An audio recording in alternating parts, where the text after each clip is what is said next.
Mikal Bridges has signed an extension with the New York Knickerbockers, a 4-year, $150 million extension. It's a big number. It has a player option for 2029-30. It has a trade kicker. He can't be traded now, I think, until right before what the deadline will be or so. Like it's going to be like it's going to be like a couple of days right before the deadline. It feels like maybe a week or so right before the deadline based off of where the deadline was last year. So what was your immediate reaction when you saw this? Yeah, so it seemed, I guess I was bracing for a bigger number, which I don't think I should have been, because he essentially took everything he could, right? He left $6 million on the table or something. Yes. So like when I pulled up, I usually don't. Can we talk about the way that was framed, by the way, too? Yes. Like, oh, Bridges is taking a discount in order to help the Knicks of $6 million, right? I kind of, what the fuck are we doing? I definitely giggled a little bit, Sam. I was on vacation, get away a little bit, check the Twitter, and like, oh, Bridges, and it's like, oh, he took less, and so I was like, oh man, he did the Brunson thing, right? Like he took real less. And it was like he left $6 million on the table, and like $6 million is real money, right? Like I don't want to like speak out of pocket here, but like if he took like 130, I'd be like, yeah, like he decided to take a little bit less to like keep this team together. Like, let's let it rock. Let's go. Like, come on. He left like $1 million on the table each year. He left under $2 million on the table each year. Yeah. So I should have done it in like my terms. Like, okay, what would this be the equivalent of me leaving on the table with my teaching contract? But I think ultimately what I like to do is I would like to wait till the salary cap numbers come out. In NBA, it's way easier. NFL, you really have to wait for that shit, by the way, because it's like you never know what those numbers. You never know what those numbers are going to look like. And so I look at it as like, okay, he's the 4th highest paid player. Like at least he's not making more than Brunson. It's substantially less than OG, about $10 million a year. I mean, it's fine. Like I feel like he had to do it. So yeah, it's fine. Well, you either had to trade him or you had to extend him. Yeah. There was no in between. You had to either decide, okay, this is the summer, we're moving Mikal Bridges, or we're moving him in the middle of the season at some point, which they can still do by, the deadline, like right around deadline time. Or you had to do this extension. Because here's the thing at the end of the day. That team behind you, right? The Detroit Pistons, for instance, I'm naming them among other teams, right? But the Pistons to me are like the exact team, basically, that can get to $40 million or so in cap space if they want to next summer and are trying to contend. They do this contract in a heartbeat to me next summer. Like, I don't even think it's, I don't even think it's a question, and you're muted, by the way, but like, I don't even think it's a shadow of a doubt that they give Mikal Bridges for 160. I was on the open market. Yeah, I mean, for what they need, depending on what guys look like this year, we don't have to get into the weeds on that, but adding a Mikal Bridges type player to that roster at this number, because Mikal Bridges is still a two-way player. And I did think his defense got better throughout the season, throughout some of the playoffs. Like we really got into him on that. It's not like he's a negative defender. It just wasn't at the level that maybe we wanted. But yes, like this is the type of player that every team wants, and very much so a Detroit Pistons type of team that needs wing two-way play. He would be an awesome fit there that, yeah, like their path to that, I don't know, but yes, if they could make it happen, they absolutely would. Well, so this is the thing. Bridges finished second in Defensive Player of the Year in 2022 and was first team all defense, right? I would argue, personally at least, that he's nowhere near that level at this point. He is an above average defender, that there are just real flaws in terms of what he can do right now. He used to be great at guarding like guards on the perimeter. He does not do that super well anymore. His hip flexibility, his ability to kind of get around screens, it's just not as effective as what you want it to be now, right? But I think he's actually like gotten better in some cases at like dealing with bigger wings. Now they have OG Anunoby to deal that, so you can argue it's like somewhat duplicative in terms of skill set, but you can't really have enough of these guys on some level, given that, you know, he is capable of doing more with the ball. Like, he's not limited as a scorer. Like, he can drive and get into his little turnaround mid-range jumper. He is capable of knocking down threes off of like some real movement. He is like a real slasher and driver around the basket now. Like, the passing ability has continued to improve and mature, and he's not like an unbelievable passer and playmaker, but he makes good decisions by and large. Like, you very rarely see him turn the ball over with his decision making. So Mikal Bridges is like probably one of the 60 to 70 best players in the league. Probably one of the 60 best players in the league, something like that. And beyond that, like, this is almost, to me, like to his detriment at times. The dude plays like, you know, sure. Honestly, yeah. I think it might behoove him at times to sit out a game or two, to like get a little bit more rest, but he plays every single night, Bryce. Like, that dude posts. Like, there is no question that he is going to play every night. You know why? Because he's played every game that he has been like, the ability to play every game. He's played every game in his career at this point. So it's crazy. You know, at the end of the day, this guy had a hell of a market if he would have hit free agency, and you kind of either had to trade him right now or you had to do this deal. There's just no, you know, way around the situation for the Knicks. I probably would have looked into like different kind of deals that were out there. I'm sure that they at least kind of explored a little bit. I don't know that, you know, don't aggregate that, but like, if I was them, like, I would have at least kind of seen what was out there in terms of the trade market, but there was nothing that was going to get you better for this season. And I don't really know what that deal would have been, frankly, that would have gotten you better for this season. Then what's the point? Just lock in the extension and do it. Yeah. I mean, and then figure it out like in the season if you have to.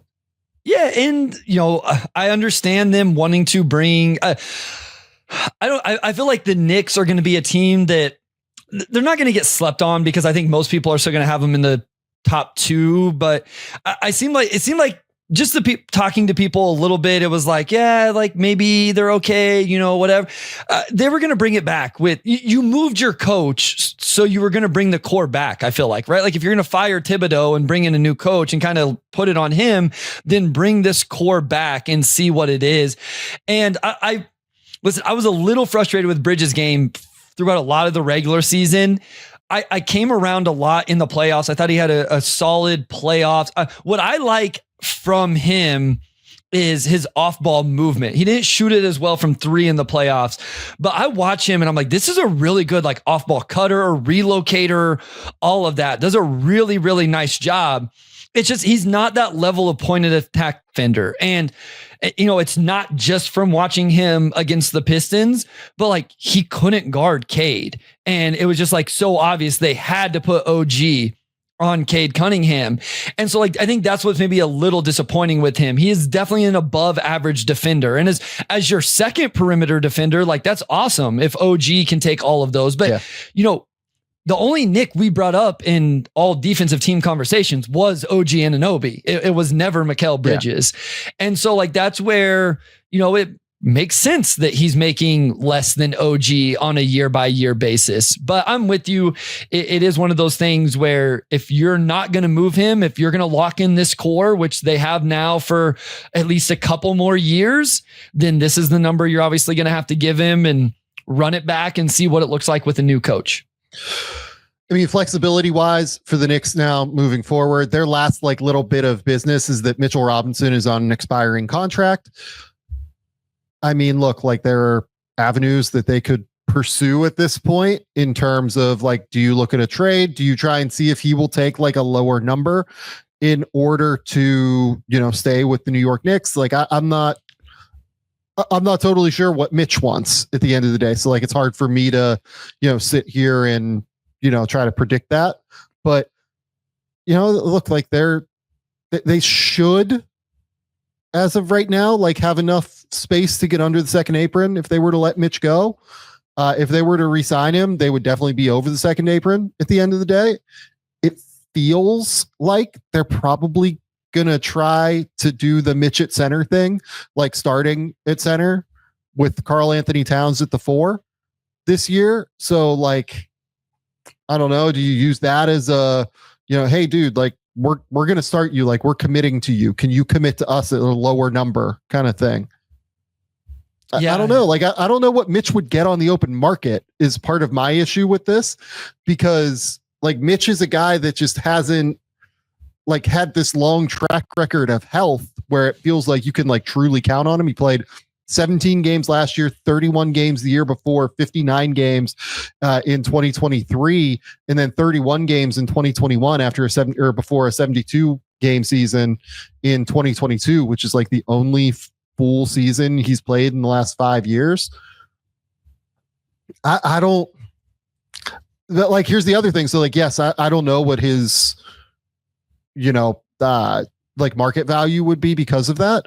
But if you're the Knicks, like I'm kind of looking at it as one really underrated thing for these like teams that are right around the second apron is just health. Like, you kind of need everybody to stay healthy because you are completely tanking your flexibility. So like, that's why I'm a little bit more confident in the Knicks being a second apron team, is because like outside of OG, like these guys tend to play. You know what I mean? Like I know Jalen missed some time this year. I know Karl missed some time this year, but like by and large, these guys like really tend to play most of their games. So you can trust them to hit a certain level, right?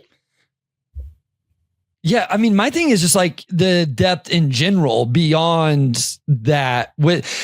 So when I look at the Knicks, it's like it's championship, contender type of evaluation. And so it's just, I like the Yabusele signing. Clarkson is like interesting, I guess, if he has anything left, taking up the campaign, Landry Shamet, group of play. It just is like, do they have enough beyond the 5, Mitch, if Mitch is healthy, the 6 is Deuce, what is Deuce going to give you? So like, that's my thing with the Knicks. I understand them wanting this core, and you're right that it's a good point that they do play a lot for a team that is locked in with this big money. So that is good that those guys play. I just still have real questions around the overall depth and rotation aspect of this team. It's funny because I feel like a lot of years we end up talking about Mitchell Robinson a lot for them, Sam. You know what I mean? It's like, well, like Mitch is going to be their answer at center. Mitch is going to be the answer to make their defense better. And it's like, we're putting a lot of eggs in the Mitchell Robinson basket to, help give this team something they're missing for a guy that you outlined isn't always available that much. So that is a little bit scary for them. I agree. Like I do agree with that totally. I do think that what it's going to come down to, if they want to avoid the second apron and don't want to play Karl Towns at center, which I think that, feels right at this point. If you're trying to like have if you are going to continue to build around Jalen Brunson, I think it's very difficult to have Karl Towns as your, center defensively and make that work. I think there are just too many ways to attack ball screens in that circumstance. So given that, it does feel like the answer is that they're probably going to have to move one of Bridges, Hart, or Anunoby at some point in order to, if they want to stay below the second apron, in order to maintain flexibility.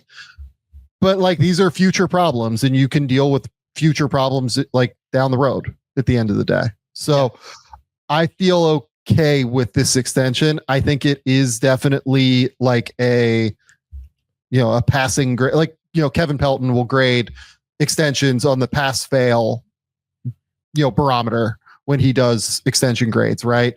And to me, this is a passing extension. Like it makes total sense. It's not like an amazing number or anything, but it's a number he definitely would have gotten if he hits free agency next year.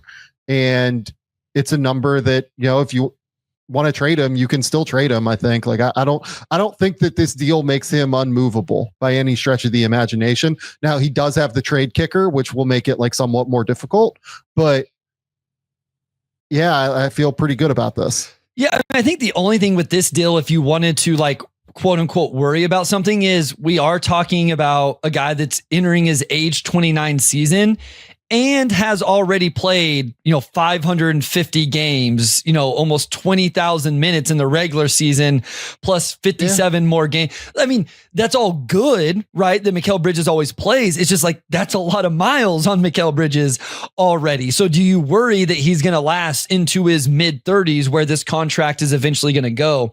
I don't scoff at the numbers for what is a real two-way wing, right? And I can't sit here and value two-way wings and then get mad about a team for locking in a two-way wing, even if I do have questions about Mikal Bridges at times and like, what is his option offensively? Like, where can he really slot in and how good is the defense? Like, he's still a very good two-way wing. So I think I'm with you. I think if it was pass-fail, I would pass it. It's not a contract that's going to end up on our best values list, but it's also not a contract that we're going to consider when we look at our worst values listed either, right? It's just like, yeah, sure. That makes sense for Mikal Bridges, especially if you're not going to move him. And again, going into this season, if I was the Knicks, I would want like nothing unsettled because this season is probably shaping up to be the one that is their best window to get into the finals. Sure. Yeah. No Jason Tatum. Weird Bucks situation that's kind of in flux. No Tyrese Halliburton. No Tyrese Halliburton. The team that you haven't been able to beat is lost two of their three best players this offseason and, replaced one of them with our guy Jay Huff, who we love. So no disrespect to Jay Huff. I mean, listen, I think they're the second best team in the East. Like if I had to rank right now, they would be number 2 for me. And, but you get into the playoffs and, we've seen them beat the Cat. They should have every thought that they can go and come out of the East this year. Now get to the finals, we'll see, but they should have every reason to believe that they can. Yeah. Like if you're this Knicks team, like you feel like, hey, look, we've beaten the Cavs before. Yeah. 2023, like we beat the Cavs in the playoffs. Yeah. Destroyed them. Like just beat them up, out physical them. I mean, obviously the team's a little different now, but yeah, if you're going against Philly, like you're kind of anticipating, okay, like, are they really going to be healthy? Like, are we really betting on that? Like, I think they have every reason where if I was like internally in their organization, I'd be like, yeah, hell yeah, this is the year where we want to go in. Yep. So, no reason to have anything internally off kilter in any way, shape or form, in my opinion. Yep. I agree.